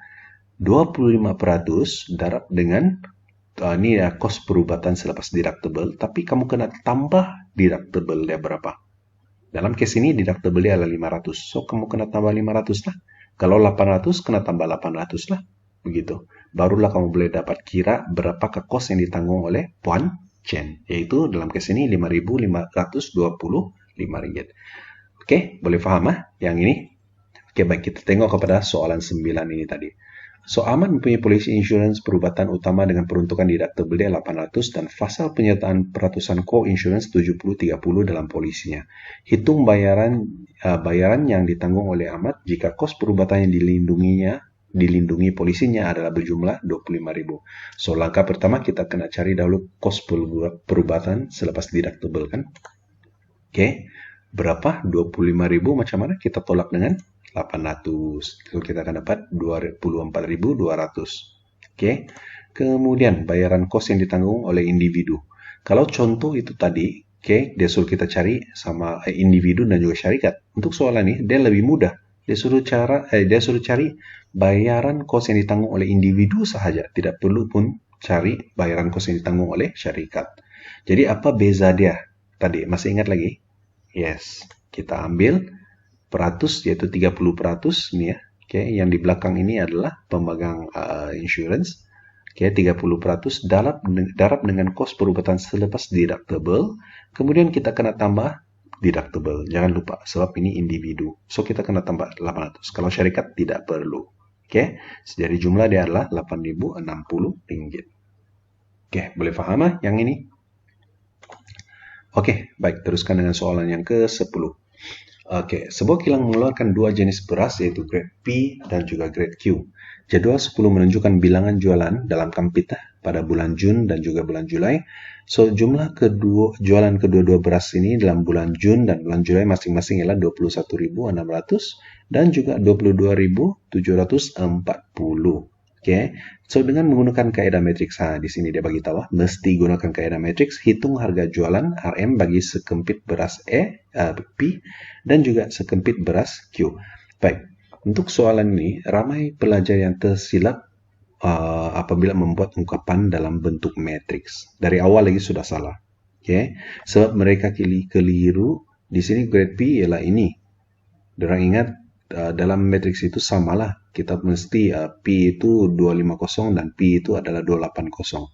Oke, baik. Lepas itu Q 320, 310. Oke, baik. Sebenarnya apa yang kita perlu buat? Nampak ini kan? Ini P, ini Q kan? Apa yang kita buat? Kita kurungankan yang ini. Kita tulis P dahulu, baru Q, baru sama dengan jumlahnya. Yaitu bulan Jun, kita tengok bulan Jun ialah 21.600. Julai 22.740. Nah, inilah nih ungkapan matriks ya. Senang saja. Oke. Jadi inilah. Oke. So senang saja. Oke, baik. Selepas dapat nih, disinilah barulah kita dapat tentukan apa dia punya A, B, C, D kan? Oke. Oke, di mana ini adalah A, ini adalah B, C, D. Jadi untuk mencari P dan Q, kalau kamu masih ingat rumus menggunakan matriks, PQ adalah sama juga dengan 1 per AD tolak BC dalam kurungan yang ini di tukar tempat kan, ini tukar tempat dengan E, ini negatif B, negatif C kan. barulah kita dapat dengan P dan Q dia, yaitu dia punya jawaban. So rumus ini apabila kita gantikan, kita akan dapat yang di bawah ini lah. 1 per AD, ini adalah A dia 250, D dia 310 tolak BC. B adalah 320, C adalah 280. Kemudian untuk yang ini nampak, yang ini, D, E bertukar tempat, ini tukar tempat, 250, 310 bertukar tempat, jadi begini. Kemudian yang ini bertukar tanda lah. Kalau negatif jadi positif, positif jadi negatif. So dua-dua ini adalah positif, dia akan jadi negatif. Nampak? Kemudian kita darabkan dengan jawaban, yaitu P dan Q. Yang inilah. So macam mana cara untuk buat itu? Kamu tahu kan? Yang ini permudahkan. Kemudian kamu boleh pilih untuk darab masukkan. Selepas dipermudahkan ini darab masukkan di sini. Kemudian baru kasih kembangkan lah. Ini darab ini darab ini darab bawah, lepas itu ini darab ini darab ini, gitu kan? Jadi akhirnya kamu akan dapat P sama dengan 48 dan Q sama dengan 30 lah. Yang ini kamu boleh coba sendiri dulu ya. Bagaimana cara untuk kira tuh untuk dapatkan jawaban? Coba dahulu sendiri, Tapi cara dia memang beginilah, baik, kita teruskan dengan soalan yang ke-11. Soalan ke-11 ini, ini adalah pelan dan dongakan. Jadi untuk soalan ke-11 ini, dia ada sedikit berbeza daripada latihan-latihan yang telah Cikgu berikan sebelum ini, yang mana latihan yang Cikgu berikan sebelum ini tidak ada ruang jawaban yang disediakan. Tapi ini ada, kan? Kalau tidak ada ruang jawaban yang disediakan, kamu ikut saja cara yang Cikgu dedakan kepada kamu itu. Ada berapa soalan? Ada 4 kali 5 sudah soalan latihan kita pernah buat ini, kan? So, itu adalah tanpa ruangan jawaban. Kalau ada ruangan jawaban, cara dia beginilah. Pertama sekali kalau kita perhatikan, lukis dengan skala penuh pelan bagi prisma itu tersebut. Bagi prisma inilah. Pelan adalah pandangan dari atas, kan? Masih ingat? Jadi untuk pelan, biasanya ruangan ini, jawaban ini, dia ada nyatakan tuh, di mana pelan, di mana dia punya dongakan dari pandangan X ataupun dari pandangan Y, dia ada nyatakan. Tapi untuk soalan ini tidak ada, kan? Kalau tidak ada, tidak apa. Yang di atas ini kita kenali sebagai pelan lah. Yang di atas. Jadi biasanya dia akan ada bagi satu. Dongakan dia ada bagi satu jawaban yang sedia, yaitu dongakan dari arah sisi. Dia sudah bagi tahu yang ini. Jadi apa yang kita perlu buat? Kita kena cari dahulu dia pelan untuk soalan E lah. Jadi kalau kamu perhatikan di sini ada satu garisan rujukan warna hijau, nampak? Betul atau tidak? Kan? Ini ada guna sebenarnya ya. Ini ada guna. Tapi sebelum itu, kita coba perhatikan dahulu apa yang kita boleh nampak dari atas di sini sebagai pelan itu. Pertama sekali, inilah 4 segi ini, nampak? 4 segi ini kita akan nampak. So di sini adalah W. So ini adalah W lah. Di sini adalah V. Ini adalah V, kemudian di sini adalah R, dan ini adalah S. Ini adalah S. Baik, kalau kamu perhatikan, cara untuk buat isi jawaban di sini, dia apa yang kamu lukis itu mesti bersandar dengan garisan hijau ini, nampak? Dia mesti bersandar. Tolong ingat. Jadi dia sebenarnya memudahkan kamu. Yang ini memang garis lurus sudah. Yang penting kamu sukat saja contohnya. Dari R ke S berapa dia punya jarak? 3 cm, kan? So di sini kamu ambil 3 cm sajalah. Begitu. Dia sudah ada satu garisan untuk kamu. Kemudian di sini S kepada V sukat saja berapa cm. S dengan V ini sepatnya 4. So sukatlah 4 cm. Begitu, kan? So garis hijau ini itulah tujuannya. Baik. Selepas itu, apa lagi yang kamu boleh nampak dari pelan? 2 garis ini, kan? Yaitu, inilah 4 segi ini, kan? PQTU ini. Jadi, apa yang kamu boleh nampak, pemandangan ini adalah di belakang, maka kita wakilkannya dengan garis putus-putus. Ingat, kita kena sukat. Ini adalah 1 cm. So, kalau di sini R ke S adalah 3 cm, tengah dia sudah makan 1 cm. So di sini adalah 1, 1, dan 1 lah. Baik. Selepas itu, coba perhatikan. Di sini ada satu garis, kira garis pantulan dia lah tuh kan. Oke. Apa yang kita kena buat? Kita kena double check. Kalau di sini rujukannya adalah S, apabila dilanggar dengan garisan ini, dia mesti S juga di sebelah sini. Oke.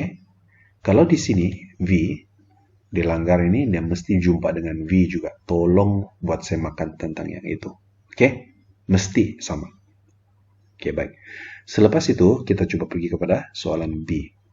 Oke. Oh, sebelum itu kita mesti labelkan. Oke, kita labelkan U, P, Q, P. Oke, baik. Di sini saya ingin membuat satu perkongsian. Untuk nilai-nilai sentimeter yang sudah ditulis di sini ini, tidak perlulah kamu tulis balik di sini. Oke, tulis dia punya label itu pun cukup sudah.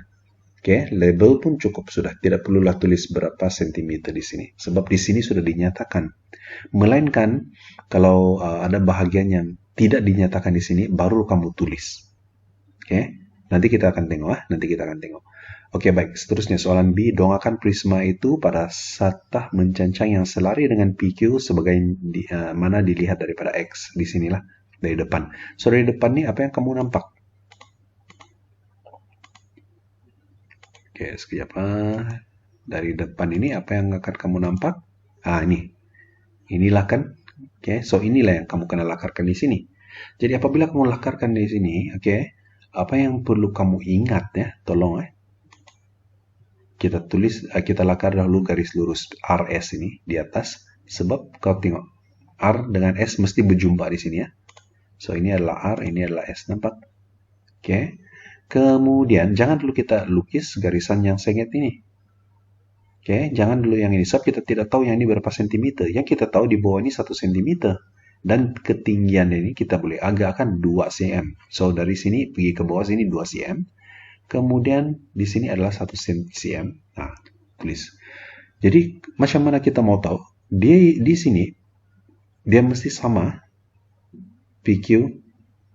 Ini pun PQ kan? 1 cm. Ini 1 cm, ini 1 cm. Mesti sama. Nampak? Garisan ini mesti di sini. Oops. Ini mesti di sini ya. Sama. Oke, kemudian selepas kita dapat dua garis ini, barulah kita sambungkan garisan sengit ini. Oke, sambungan garisan sengit ini, maka kita akan dapat jawabannya akhir lah. Di belakang tidak apa-apa sudah kan? So, inilah jawaban akhir ya. So, apa yang perlu kamu ingat di sini? R dengan R bertemu, S dengan S bertemu, P dengan P mesti rata. Oke, mesti satu garis nih sebenarnya. Dan Q dengan Q lah di sini. Kemudian di sini pula S dengan S bertemu, Q dengan Q bertemu. Nampak? Oke. So, itulah cara untuk menjawab soalan sebelah sini. Oke. Oke, baik, kita teruskan.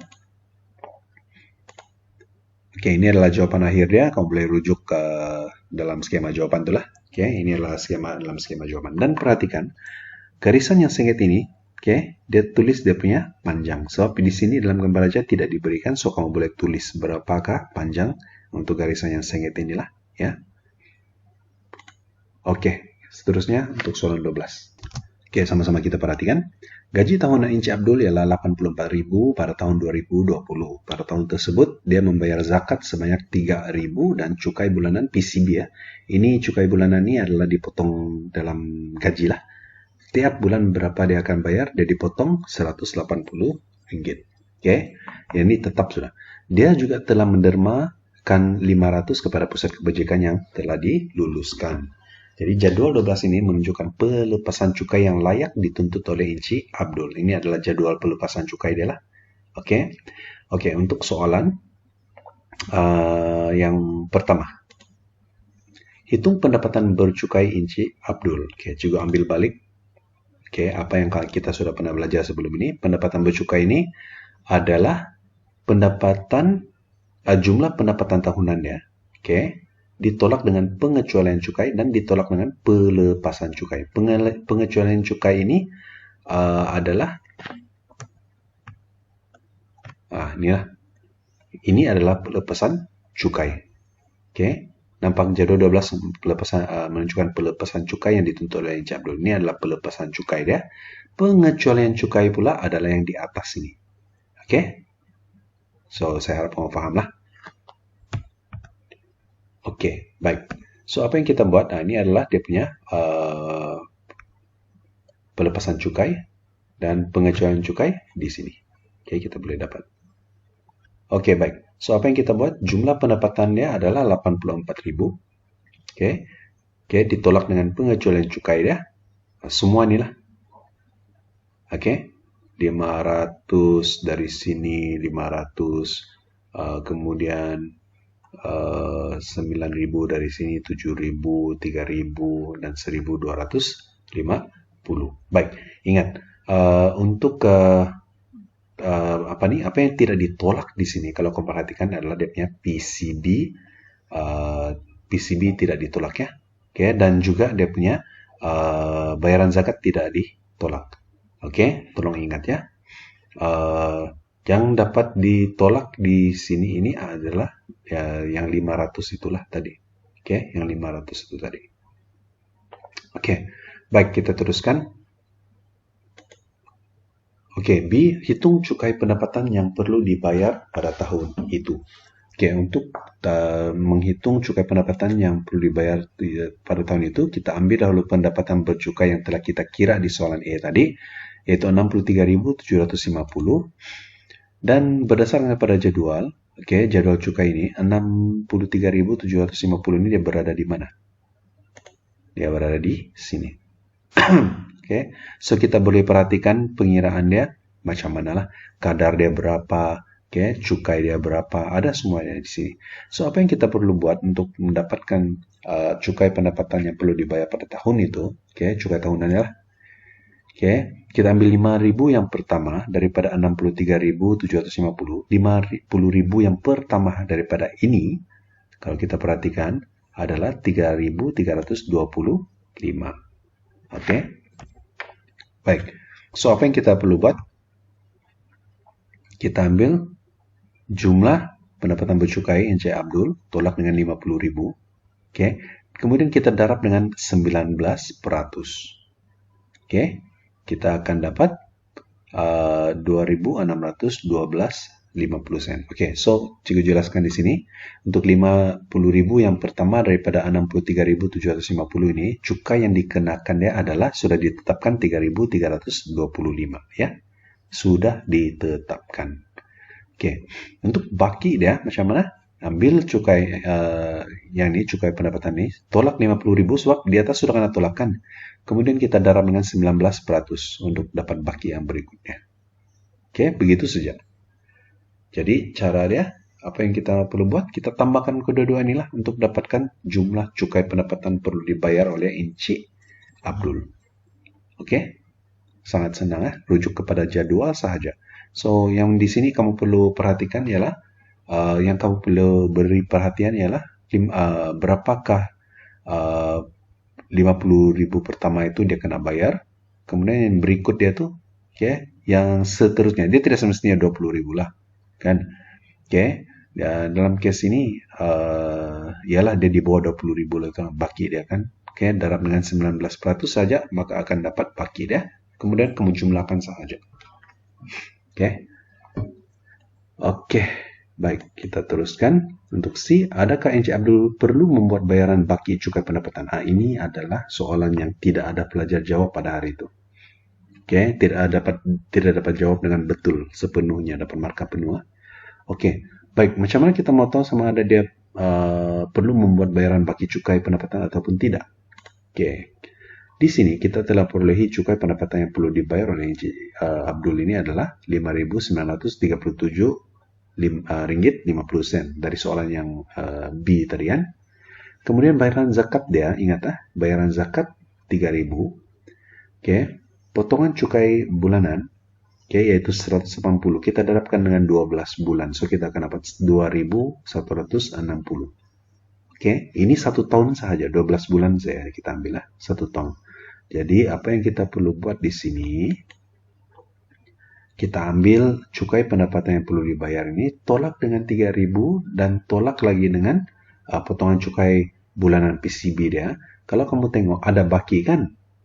Oke, apabila ada baki, maka kesimpulan dia ya Encik Abdul perlu membuat bayaran baki cukai pendapatan sebanyak 775. Kalau tidak ada baki ataupun kurang, kalau tidak ada baki, kosong lah, maka dia tidak perlu bayar. Oke? Kalau dia kurang, artinya negatif lah. Oke, artikan dia, kalau dia negatif, artinya dia akan dibayar balik. Oke? Boleh faham? Jadi di sini kalau ada baki, artinya Encik Abdul perlu bayar baki cukai lah. Dia perlu bayar lah.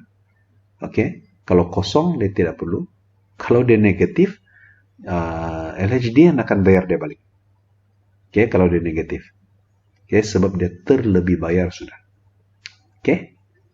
Oke, saya harap mau paham untuk soalan yang ini ya. Baik, kita teruskan. Oke, soalan ke-13. Untuk soalan ke-13 ini adalah soalan penjelmaan. Coba kita perhatikan. Raja 13E menunjukkan titik C dan titik P dilukis pada satu sata Cartesian. Oke, jadi ini P dan C lah. Jadi soalan dia, penjelmaan R ialah satu putaran 180 derajat dari pusat C. Artinya ini adalah pusat dia. Oke, ini adalah titik P ya, ini adalah pusat ya. Cari koordinat image bagi titik P yang di bawah penjelmaan R. Artinya selepas diputarkan 180 derajat, di manakah titik R tuh? Di manakah titik P itu berada? Oke? Jadi untuk ini adalah soalan putaran ya. Jadi apa langkah yang kita perlu buat? Yang pertama sekali kita kena buat dulu satu garis lurus dari P ke pusat putaran yaitu C. Oke? Oke, untuk putaran sentiasa guna kamu punya protektor. Oke, kamu letak protektor kamu di sini ada titik tengah. Oke, dari sini sampai sini letaknya.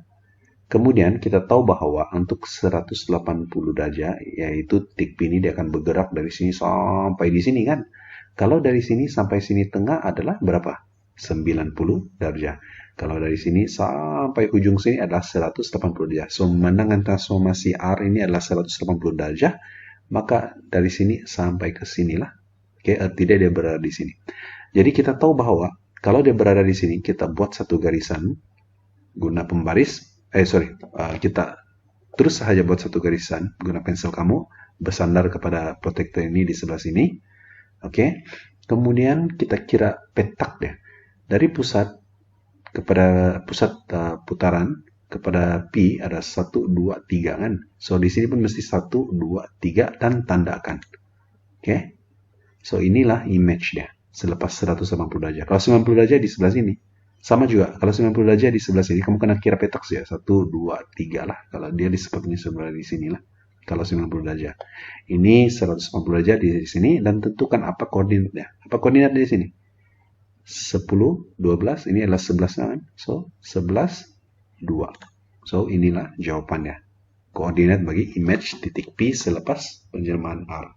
Oke, sangat senang ya. Oke, untuk soalan B. Oke, perhatikan. Oke, soalan ini sangat penting. Saya harap kamu semua bagi perhatian sebab ini adalah soalan yang sangat-sangat famous. Oke, Raja 13B menunjukkan 3 heksagon ABCDE, EPQRS, dan juga FGHJK ditulis pada sata Cartesian.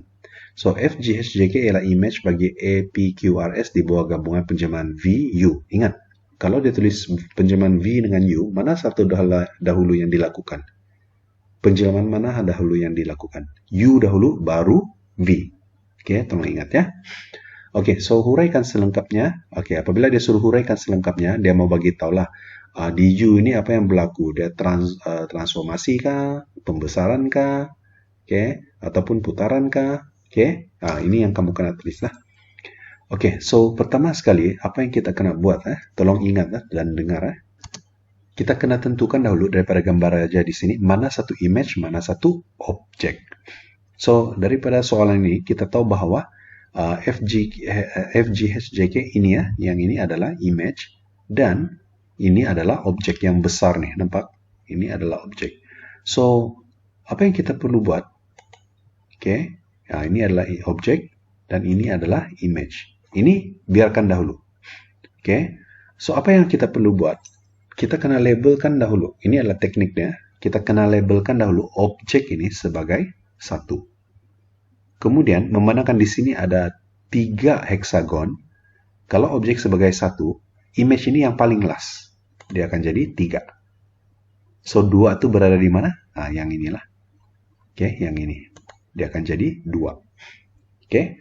Baik, untuk U, ingat untuk U yang belakang ini, oke, dia adalah penjelmaan daripada 1 ke 2. Ini formulanya. Untuk apa sahaja jenis soalan penjelmaan, boleh gunakan teknik ini.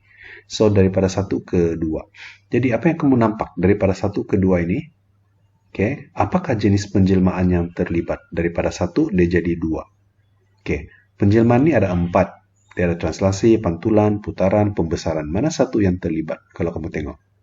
Oke, di sini ada berlaku perubahan size. Kalau perubahan size, translasi bukan, pantulan bukan, putaran bukan.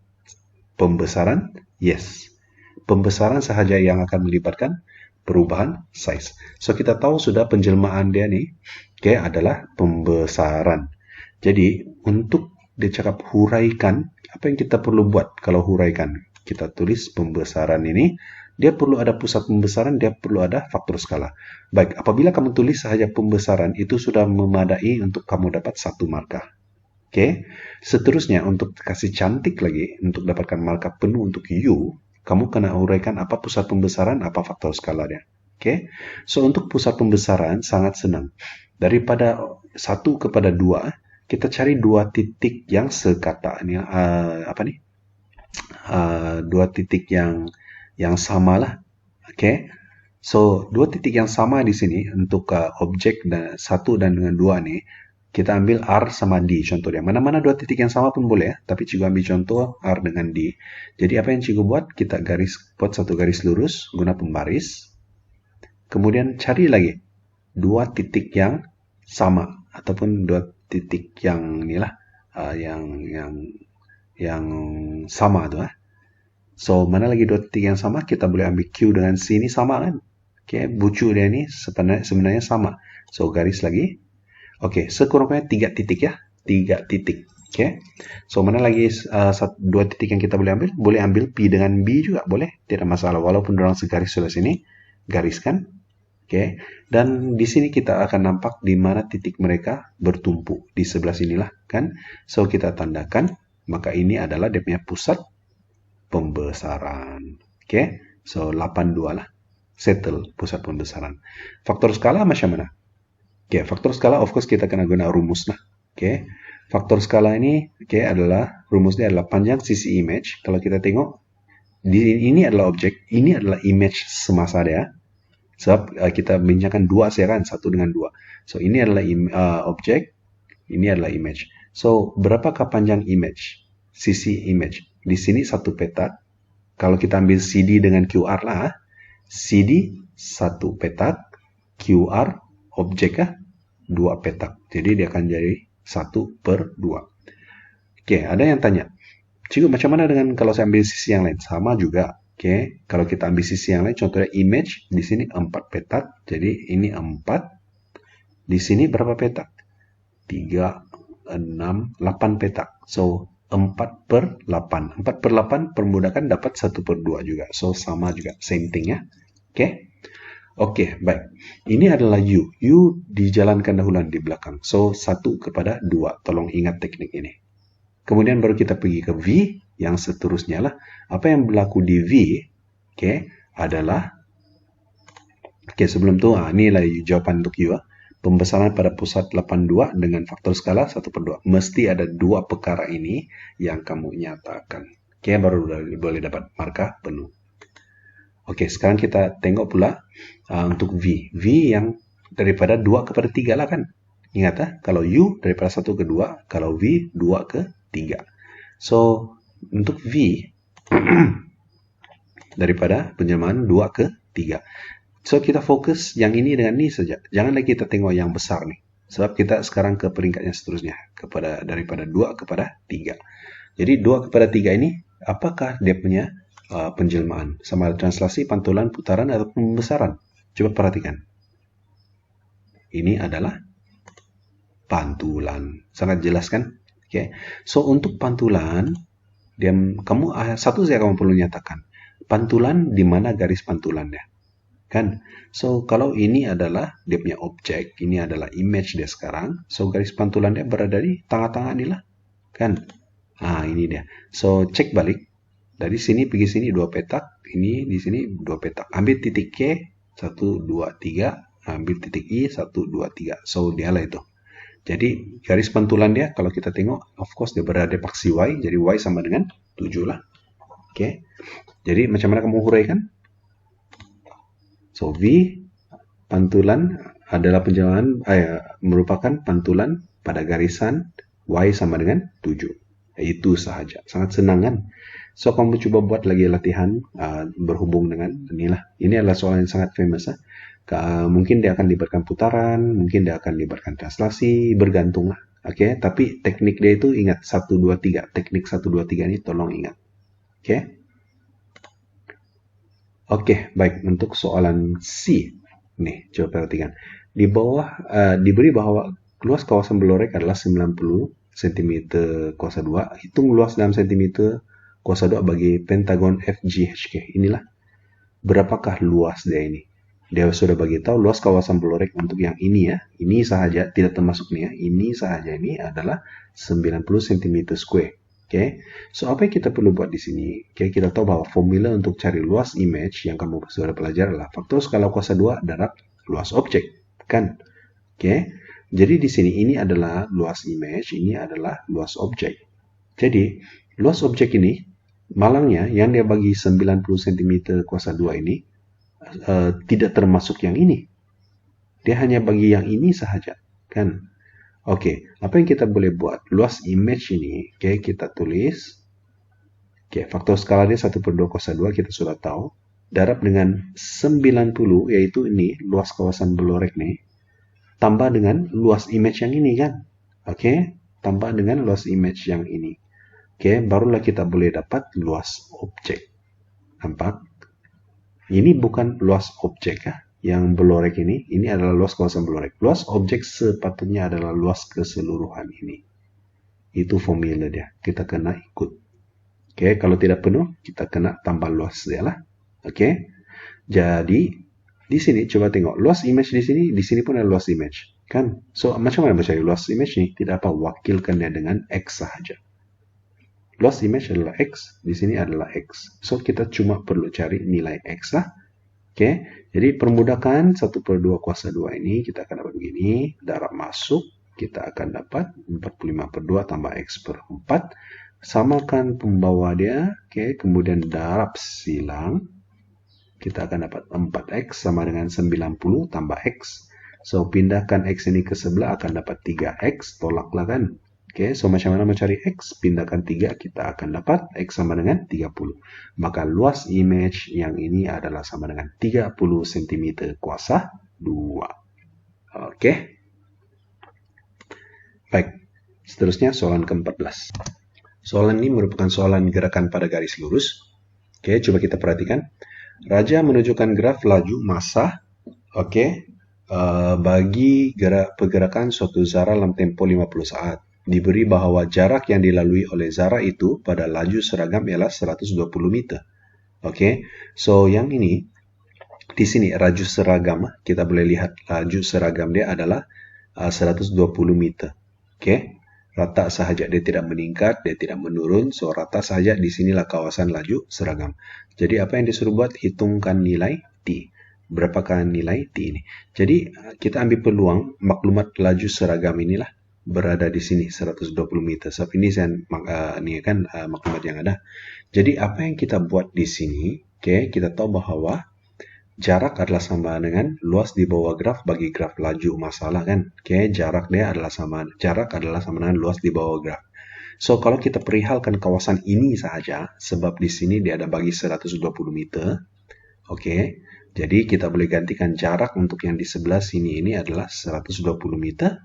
Darab luas di bawah graf. So, luas di bawah graf ini adalah petak 4 segi, betul? Kalau 4 segi ini, apa yang kita buat? Untuk cari panjang sisi ini, kita ambil T. T dari sini sampai sini adalah T. Tolak dengan 0 hingga 20. So, T tolak 20, maka kita akan dapat panjang di sebelah sini. Kan? So, apa yang kita buat? Ini kita darab dengan 10, kita akan dapat luas di bawah graf lah. Nah, inilah jadi dia. Ini adalah luas segi 4 itu. Oke, ingat ya. T tolak 20, kita akan dapat panjang di sini. Baru darab dengan 10.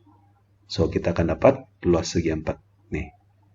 Jadi, dengan itu, kalau kita dapat di sini, so kita kembangkan, kita akan dapat 120 sama dengan 10T tolak 200. Oke, kemudian di sini, oke, kita pembudakan lagi. Oke, kita akan dapat ini. Kemudian kita tambah, kita akan dapat ini. Pindahkan 10 ke sebelah, kita akan dapat. Akhirnya T sama dengan 320 bahagi 10, kita akan dapat 32 saat.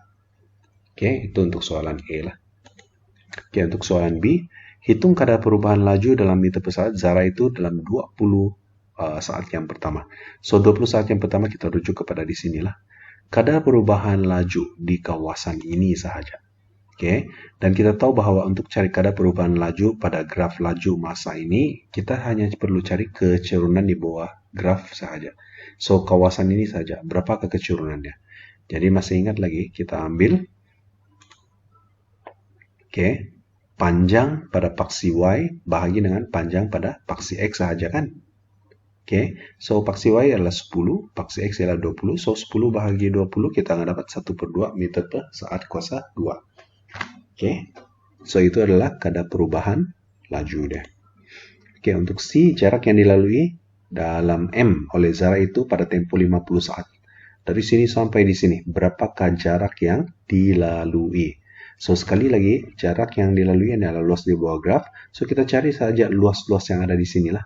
Jadi, untuk mencari luas di bawah graf ini, Cikgu kasih sedialah. Ini ada 3 kawasan A, B, dan C. So, kita cari saja luas kawasan A, luas kawasan B, dan luas kawasan C inilah. Dan tadi kita sudah dapat bahwa T sama dengan 32. So, kita tulis di sini supaya kita senang tahu lah. Jadi, untuk mencari luas A, nah, ini dah satu segitiga. 1/2 darab 10 darab 20, kita dapat 100. Untuk kawasan B, sudah tentu kalau kita mau cari panjang ini, kita ambil 32 tolak 20, baru kita boleh dapat sini ya. Jangan terus ambil 32. So, 32 itu dikira dari sini sampai sini itu panjangnya. Kalau 20 pula dari sini sampai di sini ya. So, kita perlu tolak. Yaitu darab dengan dia punya tinggi 10 lah. So, kita akan dapat 120. Dan C pula adalah satu trapezium. Satu trapezium 1/2 darab 10 tambah dengan 25. Ini tambah dengan ini. Di sini. Dan darab dengan tinggi dia. Tinggi dia sudah tentu 50 tolak dengan inilah. Baru kita boleh dapat sini. Mesti mau tolak 50 tolak dengan T ya. Baru kita boleh dapat. So, akhirnya kita akan dapat 315.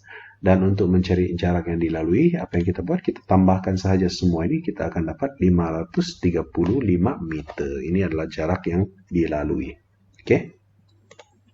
Untuk soalan D, hitung pergerakan Zara itu dalam tempo 50 saat. Huraikan. So, apabila diminta untuk huraikan dalam 50 saat ini, kita kena bagi tahu apa dia punya laju purata. Saya ulangi ya. Untuk menghuraikan pergerakan Zara itu dalam tempo 50 saat itu, apabila dia minta huraikan, kamu kena cari laju purata. Dan macam mana cara untuk cari laju purata? Ambil saja jumlah jarak. Semualah dia punya jarak nih yang terlibat, bahagi dengan jumlah massa. So, jumlah jarak kita telah perolehi daripada soalan C tadi, 535 meter. Dan kita bahagi dengan 50 saat, so kita akan dapat 10,7 meter per saat. Jadi apa yang kita perlu buat dengan nih, laju purata nih? Ini cara untuk huraikan. So Zara bergerak dengan purata laju 10,7 meter per saat dalam tempo 50 saat. Itu saja. Apabila diminta huraikan, ini biasanya dalam soalan D lah. So beri perhatiannya. Soalan ke-15. Ini adalah soalan statistik ya. Sama-sama kita perhatikan. Baik, untuk soalan ini soalan yang luar biasa lah. Biasanya kita akan diberi jadwal, kita kena suruh cari ataupun lengkapkan jadwal kekerapan longgokan. Tapi ini dia terbalik, dia bagi poligon kekerapan dan dia suruh isi benda lain. So bagi perhatian, ini untuk contoh yang ini ya. Oke, Raja 15 menunjukkan satu ogif yang mewakili derma dalam RM yang dikutip oleh 40 orang murid. Oke, berdasarkan kepada data Raja 15, lengkapkan jadwal 15 di ruang jawaban. Oke, so ini adalah ruang jawaban yang diberikan. Baik, banyak pelajar yang tersalah, hampir semua pelajar yang gagal menjawab soalan ini dengan betul. Oke, jadi di mana silapnya? Oke, sama-sama kita perhatikan. Oke, apabila diberi jadwal ini, sama juga macam yang kita jawab biasa, kita mesti perlu ada kekerapan longgokan di sini. Oke, tolong ingat ya. Kira-kira sama ada dia bagi kamu sedia graf ini ataupun tidak, kamu mesti mau ada kekerapan longgokan di tepi inilah. So daripada soalan ini, coba kita perhatikan. Kita isi dahulu kekerapan longgokannya. So daripada selang kelas 1 hingga 5, kamu nampak di sini, tidak ada selang kelas 1 hingga 5 kan? Yang ini bermula daripada terus 6 hingga 10, yaitu 6 hingga 10 yaitu 5.5 hingga 10.5 lah. Jadi kekerapan longgokan ketika di sini adalah kosong. Memang biasa kita mula dengan kosong pun kan. Kemudian untuk selang kelas 6 hingga 10, yaitu di sinilah tuh 6 hingga 10 ya. Ini adalah sempadan bawah, ini adalah sempadan atas, tapi 6 hingga 10 itu terletak di dalam sini. So kekerapan longgokannya nih berapa? 3. 11 hingga 15, 11 hingga 15 di sebelah sini, kekerapan longgokannya ialah 11. 16 hingga 20 dan seterusnya. 16 hingga 20 ialah 30 dan seterusnya lah. Ikut saja di ini. Baik, yang akhir ini. Coba perhatikan. 31 hingga 35. Kita hanya ada sampai 25 ataupun selang kelas 26 sehingga 30. Ini yang kita ada di sini. Sini tidak ada, so kita letakkan kosong kembali. Baik, sekarang kita isi. Barulah kita boleh mulai isi kekerapan. Baik. Untuk kekerapan, di selang kelas yang pertama 1 hingga 5 pun tidak ada, so kita tulis kosong saja. Baik, kalau kamu ingat keadaan ini, macam mana kita buat selalu? Ini tambah ini dapat sini. Ini tambah ini dapat sini. Ini tambah ini dapat sini. Betul? Kan? Masalah dia sekarang, kita tidak ada nilai kekerapan. Macam mana kita membuat? Benda yang sama juga. So, kita tahu bahwa ini tambah ini dapat sini. Tapi kita tidak tahu ini kan. Tapi kita tahu bahwa kekerapan longgokan dia di sini adalah 3. So, cara kita pikirkan di sini adalah berbeza sedikit. So, kosong tambah apa dapat 3. Gitu. So, kosong tambah 3 dapat 3. Terbaliklah sedikit kan. 3 tambah apa dapat 11. So, 3 tambah 8 dapat 11. 11 tambah apa dapat 30. So, 11 tambah 19 dapat 30. 30 tambah apa dapat 38. So, 30 tambah 8 dapat 38 dan 38 tambah apa dapat 40. Tambah 2. 38 tambah 2 dapat 40 dan akhir sekali yang ini tidak ada, so kita kosongkanlah. Begitu saja. Jadi ramai pelajar di mana dorang silap ialah kamu salin kosong di sini, kamu ikut saja 3 di sini, kemudian kamu tulis 11 di sini, 30 di sini, kamu salin apa yang ada di sini pergi ke sini. Salah, sebab ini adalah kekerapan longgokan dan sini adalah kekerapan. Jadi cara yang betul itu sepatutnya beginilah. So, nampak sudah kepentingan kan kekerapan longgokan nih, bagaimana peranannya. Oke, untuk mencari titik tengah ini sangat mudah. Titik tengah 1 tambah 5, 6 bahagi 2. Sentiasa bahagi 2 untuk dapat titik tengah. So, akan dapat 6 bahagi 2 dapat 3. 6 tambah 10 dapat 16. 16 bahagi 2 dapat 8. 11 tambah 15 dapat 26. 26 bahagi 2 dapat 13. Dan seterusnya dengan cara yang sama lah. So, dengan cara begitu kamu akan dapat markah penuh lah. So, sila bagi perhatiannya. Baik. Untuk soalan B, hitung anggaran kutipan derma. Apabila jadwal kamu ini sudah lengkap, Ini memang senang sudahlah, macam biasa sudah kita buat. So, sangat penting. Kalau jadwal kamu ini salah nilainya, maka kamu tidak akan berjaya jawab soalan B dan seterusnya. Oke, so sangat penting untuk kamu dapat nilai yang betul dalam jadwal ini. Jadi untuk soalan B, hitung min anggaran kutipan derma. Min telah diberi pun dalam soalan, rumus dalam kertas soalan ada dia bagi. So kita ambil yang ini sebab ia melibatkan frekuensi ataupun kekerapan dan juga dia melibatkan titik tengah yaitu X. Oke, sebab itu cikgu pilih rumus yang ini. Ada satu lagi rumus dia itu, untuk data tidak terkumpul. Oke, ini untuk data terkumpul lah. Right? Oke, baik.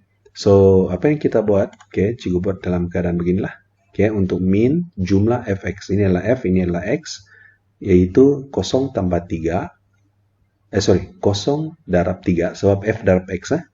0 darab 3 tambah 3 darab 8 tambah 8 darab 13 tambah 19 darab 18 tambah lagi sampai habis. Itulah yang dimaksudkan untuk bahagian atas. Nah, nampak? Oke. 0 darab 3 ataupun 3 darab 0 bolehlah. 8 tambah 8 darab 3 tambah 13 darab 8 tambah ini tambah sampai habis. Oke. Kemudian bahagi dengan jumlah f. Yaitu jumlah frekuensi. Ini adalah frekuensi, jumlahkan saja lah. Berapa dia ada? Dapat 50. So, masukkan dalam kalkulator, kira kamu akan dapat ini jawabannya. Kalau boleh, kalaulah boleh ya. Bagilah 2 titik perpuluhan sekurang-kurangnya. Untuk soalan B, settle. Untuk soalan C. Untuk cara soalan ini, guna kertas graf yang disediakan di ruangan jawaban. Dengan menggunakan skala 2 cm kepada 5 ringgit, pada paksi ufuk kertidia yang melintang lah. Dan 2 cm kepada 2 murid pada paksi mencancang yang menegak. Lukis satu poligon kekerapan. Masih ingat lagi graf poligon kekerapan? Graf poligon kekerapan ini dia perlu apa lawan apa. Itu yang kamu kena tentukan dahulu. Dia perlu ada frekuensi ataupun kekerapan saja. Bukan kekerapan longgokan. Kekerapan melawan titik tengah. Nampak? Baik, kita isi dahulu skala untuk X, yaitu titik tengah. Untuk titik tengah, untuk poligon kekerapan, apa yang perlu kamu buat? Kamu salin saja balik ini, tapi mulakan dengan 0 di sini. 0, kemudian 3, nih 3, kemudian 8, kemudian 13, 18, 23, 28, dan seterusnya. Salin saja. Tidak perlulah.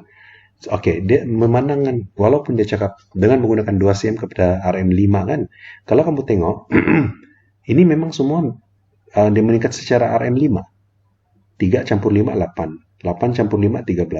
13 campur 5, 18. 18 campur 5, 23. Dan seterusnya. Memang sudah tetap. Sebab itu cikgu cakap salin saja. Kemudian untuk mencancang 2 cm kepada 2 murid, ini yang kamu kena ikutlah. Bermula pada 0, 2, 4, 6, 8, dan seterusnya. Baik, apabila kamu melukis paksi ini, selepas itu kamu hanya plotkan sajalah, ikut nih, 0, 3 di mana, 3, 8 di mana, 8, 13 di mana, dan gariskan. Maka kamu akan dapat jawaban dalam keadaan begini. Nampak? 0, ini contohnya 03 di sini. 83 83 di sini. 13 8 13 8. 18 19 18 19 di sebelah sinilah. 23 8 23 8 28 2 dan akhir sekali 33 0 di sebelah sini, dan akhirnya kamu gariskan saja ya. Begitu saja untuk soalan C ini. Baik, saya rasa juga sampai di sini saja. Untuk perbincangan kita pada hari ini. Untuk bahagian C, cikgu tidak sempat berekam. Sebab yang ini pun inisiatif cikgu last minute ya. Sebab cikgu sudah berikan pada banyak set, tapi cikgu rasa mungkin perlu juga, walaupun kita sudah bincang dalam kelas, Tapi mungkin perlu juga cikgu buat rakaman untuk mungkin ada yang last minute ingin ulang kaji balik kertas peperiksaan percubaan kita pada hari itu. Tapi apapun, ada beberapa set yang cikgu sudah bagi itu. Coba tengok balik bahagian C. Terutamanya ada 2 set yang baru-baru cikgu bagi itu. Tengok bahagian C, ada cikgu berikan jawaban penuh ataupun skema penuh di sana. Jalan kerja yang penuh. Mana-mana yang tidak paham itu, WhatsApp dengan cikgu saja seperti biasa dan kita akan bincang dalam grup. So dengan itu cikgu ucapkan selamat maju jaya, all the best for your paper maths nanti. Cikgu harap kamu semua akan berjaya lulus dengan baik. Sekian dan terima kasih.